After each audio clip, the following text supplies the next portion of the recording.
Your কাজের দাদা, of course এই বাড়ি ওই বাড়ি দিদিমণির কথা তো ওই বাড়িতে লাগাবো। কাজের দাদা অবশ্যই দিদিমণির বাড়িতেই 3 বেলা খেয়ে দিয়ে বেঁচে থাকবো আমরা সবাই। আর কাজের দাদা অফকোর্স একদিনে একদিনের কথা বলে 10 দিন ছুটি কাটাবো, ইয়ে। কাজের দাদা অফকোর্স বাড়িতে কিছু চুরি হলে সেটা তো আমাদেরই দোষ, তাই না?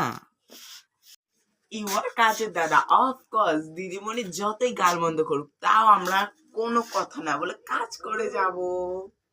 আর কাজের দাদা অবশ্যই দিদিমণিদের সাথে আমরাই তো প্রেম করবো, তাই না?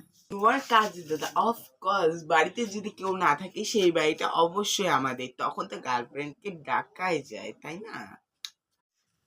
ইউর কাজের দাদা অফকোর্স কম কাজ করে বেশি মাইনে তো আমরাই নেবো। দাদা অফকোর্স তোমাদের কাজের লোক চাই। এবার কাজে দাদা অবশ্যই মন্টু আর ঝন্টুকে একটা মিস কল দিবেন।